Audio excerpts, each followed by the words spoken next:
우리가 예수님을 영접하면 예수님의 영이신 성령님께서 우리 마음 가운데 들어오십니다. 아멘. 그러면 그 성령님께서 내 속에 내주하세요. 그런데 그 성령님은 인격자이시기 때문에 우리를 통해서 이루고자 하시는 일들이 있어요. 우리에게 바라시는 일들이 있습니다. 이 성령님의 소원이 있으세요.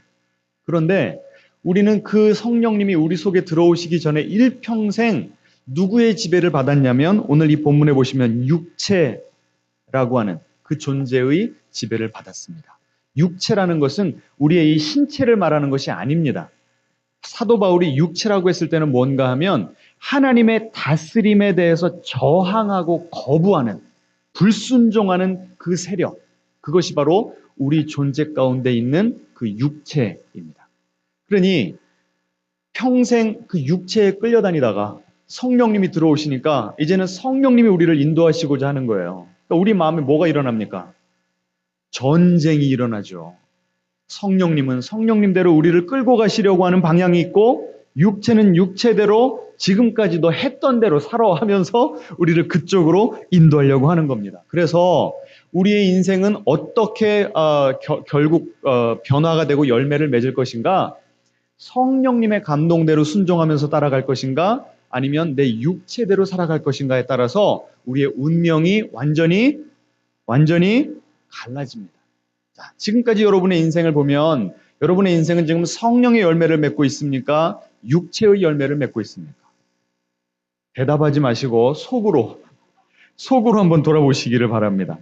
그래서 이 김형국 목사님의 그 풍삼기, 풍성한 삶의 기초라고 하는 책을 보면 이런 도표가 나옵니다. 그 다음이요. 예. 자, 성령님 가운데 보시면 성령의 내주라고 나오죠. 우리가 예수님을 영접할 때 성령님께서 내 속에 살아 계세요. 그런데 성령님은 가만히 계시는 것이 아니라 우리의 삶을 인도하기를 원하세요. 그래서 우리가 그 성령님을 받아들이고 순종하고 환영하여 드리고 성령님과 자꾸 이렇게 상호작용을 하면서 그분에게 맞추어 살면 어떤 일들이 벌어집니까?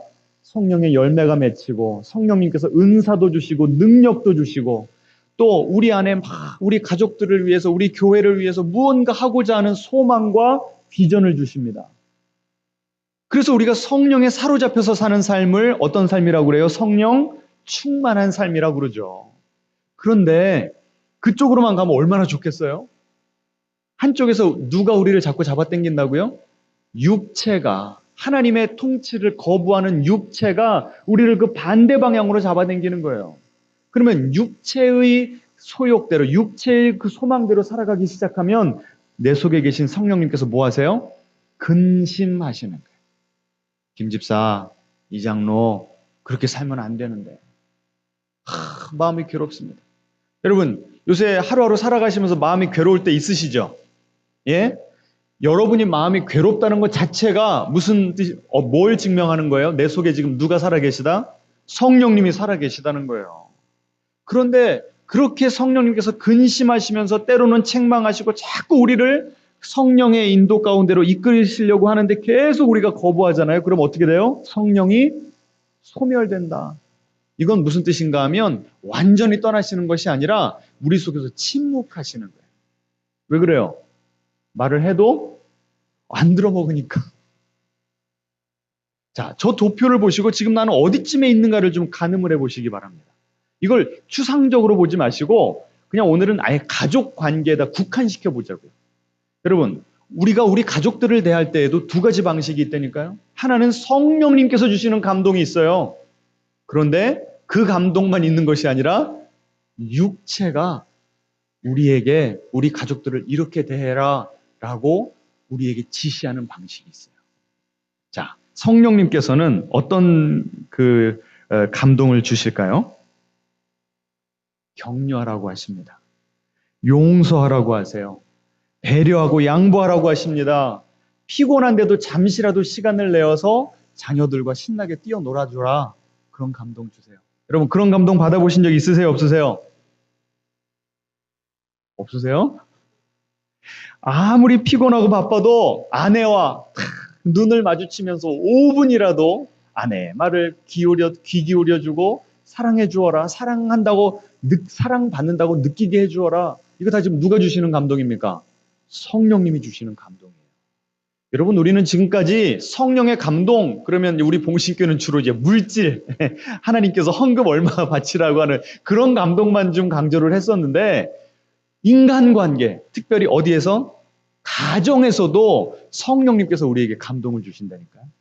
자, 그래서 오늘 제가 이 할 설교가요, 그 다음 보시면, 이 상자 밖에 있는 사람이라고 하는 책, 여기에 제가 좀 기초를 했는데, 이 책은 신앙서적이 아니에요. 그냥 일반인들을 위해 쓴 책인데 여기에 나온 내용과 원리 원칙이 성경과 너무나 부합하기 때문에 제가 오늘 이걸 좀 나누기를 원합니다.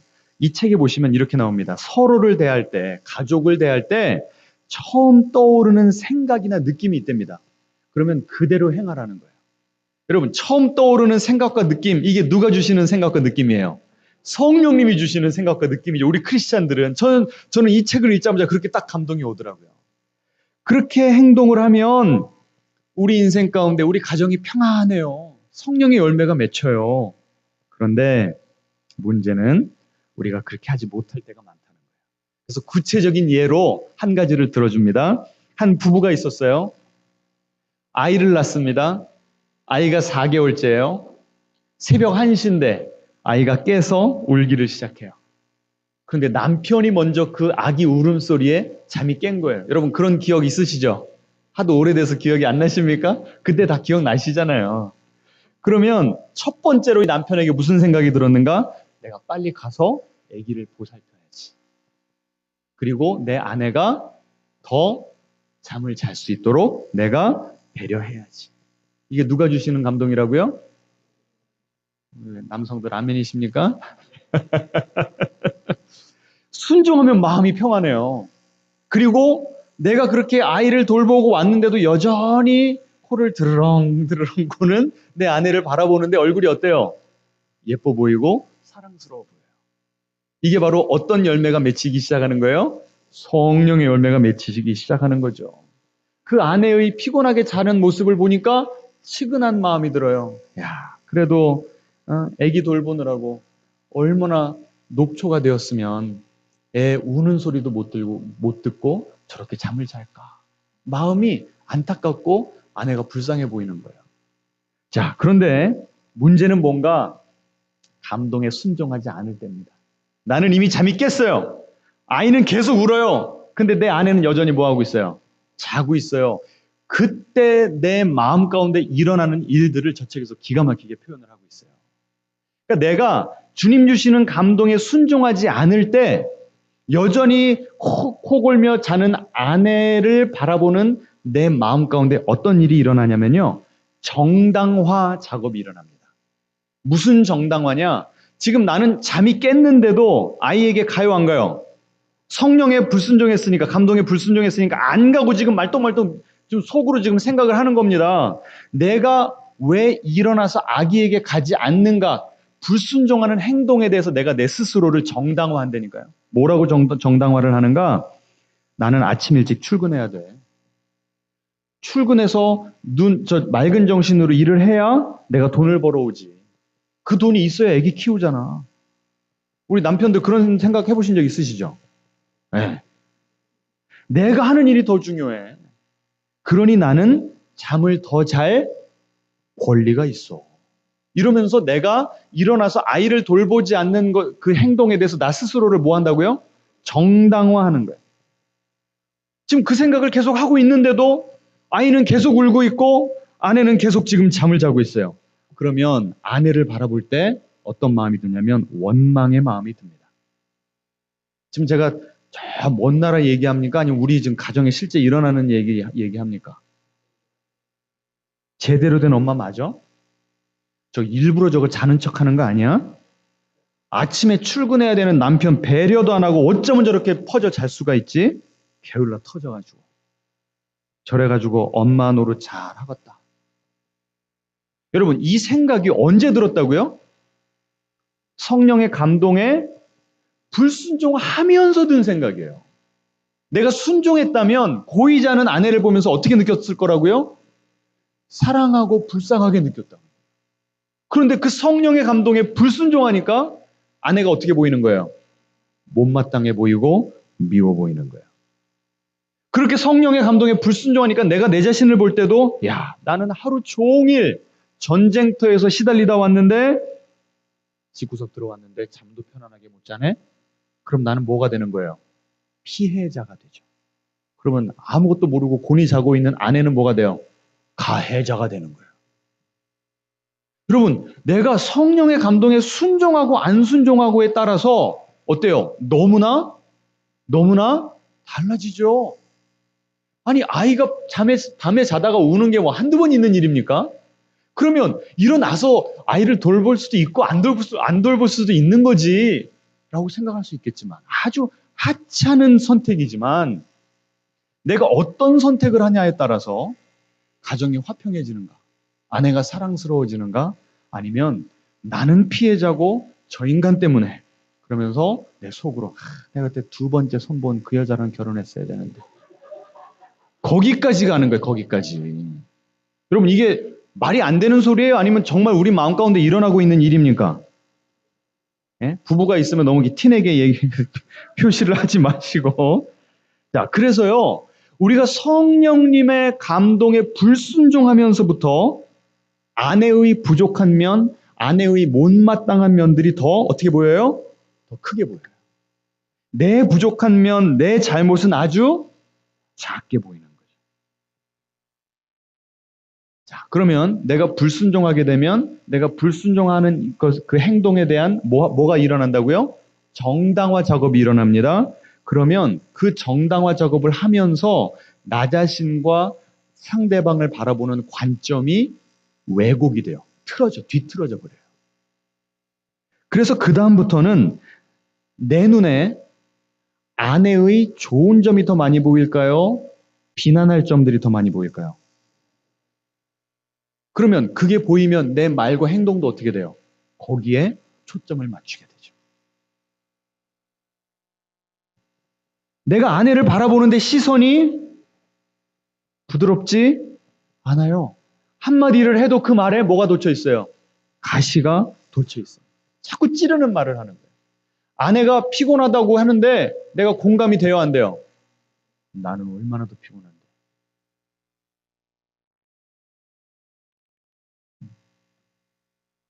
내가 그 한 번 자는 우는 아이 가서 내가 돌보지 않은 것 때문에 아내를 향한 내 마음이 점점점 닫히는 거예요. 연애 시절에는 콩깍지가 씌었을 때에는 하늘의 별도 따다 줄 수 있었는데 그런데 이제는 울고 있는 아이 한번 보러 가는 게 그렇게 힘들어서 아내를 원망하는 지경까지 가버리는 거예요. 이거 누가 좋아하는 걸까요? 누가 좋아하는 거예요? 사단 마귀가 좋아하는 거죠. 그런 상태에서 내가 어떤 말을 아내에게 한다고 칩시다. 그럼 아내가 그거 잘 받아들일까요? 아니죠. 내 마음이 다치면 아내도 영물이기 때문에 내 마음을 그대로 알아요. 아내가 나한테 힘들다고 무언가 얘기를 해도 내가 그 말 들어주고 싶습니까? 아니죠. 나는 피해자인데. 내가 저 사람 때문에 밤잠도 잘 못 자는데. 그래서요, 오늘 우리가 살펴봐야 될 첫 번째, 기억해야 될 첫 번째 포인트는 뭐냐면, 지금 우리가 가족 관계 가운데 힘든 관계들이 있잖아요. 그 힘든 관계가 어디서부터 그렇게 됐는가 근원을 쭉 올라가다 보면 그 인간 때문이 아니고 누구 때문이다? 나 때문이다라고 하는 걸 받아들여야 돼요. 새벽까지 와가지고 이런 얘기 듣고 싶지 않았는데 하는 표정으로 지금. 그런데 그 책임이 나에게 있는데 언제부터 그 책임이 생긴 거라고요? 내가 성령의 감동에 순종하지 않았을 때. 자, 불순종하니까 정당화하게 되고 정당화하니까 상대방을 바라볼 때도 온전히 인격체로 바라보는 것이 아니라 왜곡된 모습으로 바라보게 되니까 점점점 나도 마음이 다치고 그 사람도 마음이 다칩니다. 서로가 서로를 비난하기 시작합니다. 안 좋은 점만 보기를 시작합니다. 그러면 그때 일어나는 일이 뭔지 아세요? 이게 무섭습니다. 서로가 싫어하는 행동을 더 많이 하게 된대요. 서로가 싫어하는 행동을 더 하게 된다니까요. 그 책에 또 다른 예시가 하나 나와요. 한 엄마가 18살짜리 아들이 있는데 그 아들이 자꾸 약속도 어기고 책임감 있는 행동을 안 하는 겁니다. 미국에서는 커퓨라고 그래서 아이들이 이제 나가서 놀잖아요. 그럼 너 몇 시까지 돌아와야 돼? 통금 시간을 정합니다. 이 아이가 그 시간을 자꾸 어기는 거예요. 그래서 이 엄마가요, 아주 저 녀석은 부모의 권위를 거역하는 무례한 아들이다. 마음이 많이 상하고 아들을 향한 마음이 많이 다쳐버린 거예요. 그러니 늘 하는 말이 아들의 장점을 지적하는 걸까요? 단점을 지적하는 걸까요? 당연히 단점이죠. 뭐 잘못하는 거 없나? 일거수일투족을 뭐 합니까?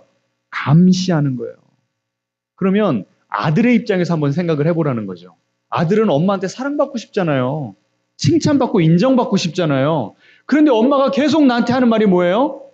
부정적인 말, 지적과 비난, 나를 꾸짖고 비난하고 감시하는 엄마에 대해서 아들도 엄마에 대해서 마음이 어때요? 다치는 거예요. 엄마는 독재자예요. 강압적인 엄마. 사랑 없이 잔소리만 해대는 엄마. 그래서 그 책에서요, 이런 기가 막힌 질문을 합니다. 아들이 엄마에 대해서 이렇게 느낀다면 그 아들이 과연 집에 일찍 들어오고 싶을까, 늦게 들어오고 싶을까? 이렇게 물어봐요. 여러분 답해보세요.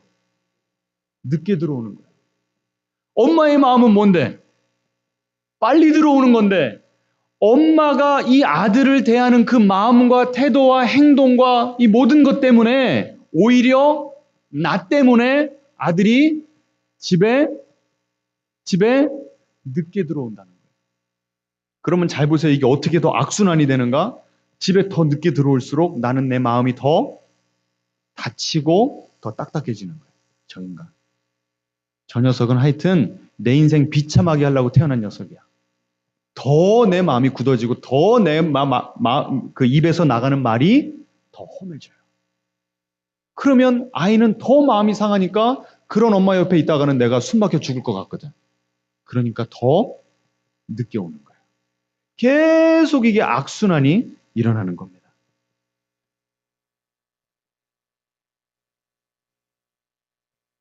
그래서요, 이 엄마가 그런 말을 해요. 나는 아들을 혼낼 때 정말 내가 아들을 사랑하고 아들이 잘 되기를 바라는 마음에서 혼낸 것이 아니라 그 아이가 나를 속상하게 했고 나를 애먹였기 때문에 그 아들에게 심한 벌을 주고 싶어서 그런 행동을 했다. 이렇게 고백을 하는 거예요.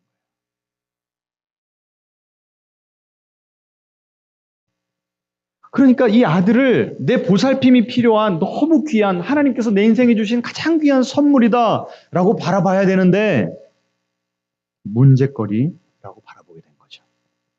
그래서 여기서 또 기가 막힌 예 하나를 듭니다. 어느 날 아들이 이제 고 18살, 17살이면 이미 미국에서는 다 운전면허 따거든요. 엄마한테 차를 빌려달라고 한 거예요. 그러니까 아들한테 한 가지 조건을 걸었습니다. 너 밤 10시 반까지 돌아와야 돼. 그렇게 하겠대요. 차를 줬습니다. 부르릉 타고 나갔어요. 그때부터 마음이 불안한 겁니다. 저 녀석 나가서 사고 치지 않을까? 무슨 일이 벌어질까? 늦게 들어오면 어떻게 하지? 집안에 있는데 아들이 없는데도 내 마음에 점점점 이 스트레스 레벨이 어떻게 돼요? 올라가기 시작하는. 여러분 그래 보신 적 있어요? 없어요? 있잖아요. 그랬는데 아들이 몇 시에 들어왔는가? 10시 29분에 들어왔대요. 그럼 약속 지킨 거예요? 안 지킨 거예요? 그냥 차 브레이크를 끽 하면서 그 앞에다 탁 대고 엄마! 나 오늘 약속 지켰어! 라고 들어온 거예요. 자, 제대로 된 엄마 같으면 마음이 열려있는 엄마 같으면 어떻게 반응을 할까요? 내 아들 약속 지켰네. 대단해. 다음에 더 잘할 수 있어. 뭐 이렇게 좀 격려와 칭찬을 해줘야 될 거 아닙니까? 그런데 이 엄마가 이렇게 써놨어요. 아들이 시간을 지키자 내 마음 가운데는 실망감이 느껴졌다. 왜 실망감이 느껴졌을까요? 지금까지 나는 내 아들을 어떻게만 바라봤는데 약속을 못 지키는 권위에 불순종하는 무례하고 무책임한 인간으로 봤는데 약속을 지켜버리니까 내 정당화가 어떻게 된 거예요? 이게 깨져버리는 거죠. 성립이 안 되는 거죠. 오히려 실망감이 느껴지더라는 거예요. 그러니 그 아이의 장점을 있는 그대로 인정해 주는 것이 아니라 무엇이라도 뭘 잡아내야 돼요? 트집을 잡아내야 되는 거예요. 그래서 이 아들에게 이렇게 얘기했대요. 너는 꼭 약속 시간이 다 되어서야 들어오는구나. 웃으시지만 이게 누구의 모습이에요? 내 모습이라는 거예요. 아이를 책임감 있는 사람으로 인정해 주기보다는 나의 비난을 정당하다고 인정해 줄 아들의 잘못된 행동이 더 필요했다. 이게 기가 막힌 거예요. 지금 내가 바라는 건 뭐라고요? 아들이 책임감 있고 부모의 말을 잘 듣고 약속을 잘 지키는 아들이 되기를 원해요. 그런데 나는 이미 내 마음이 아들을 향해서 닫혀버렸어요. 그러니까 하는 행동들이, 모든 반응들이 아들로 하여금 그렇지 못한 모습으로 살아가도록 만들었다는 거예요. 그럼 지금 우리 가족들과 힘든 관계, 적어도 가족 가운데 한 명 정도는 있습니까? 없습니까? 있죠? 지금까지는 그 사람에게 몇 퍼센트의 책임을 지었어요? 몇 퍼센트? 한번 속으로 생각을 해보시라니까. 근데 지금 제가 오늘 쭉 설명드리는 것, 성령님께서 감동을 주셨는데 거기에 불순종한 건 누구 책임이에요? 누구의 선택이에요? 내 선택이죠. 그렇게 선택하자마자 정당화의 작업이 이루어지고 내 가족들을 바라보는 시선이 왜곡돼 버리니까 말이 잘못 나가고 점점점 험하게 나가고, 그러니까 상대방은 내가 싫어하는 행동을 더 하게 되고.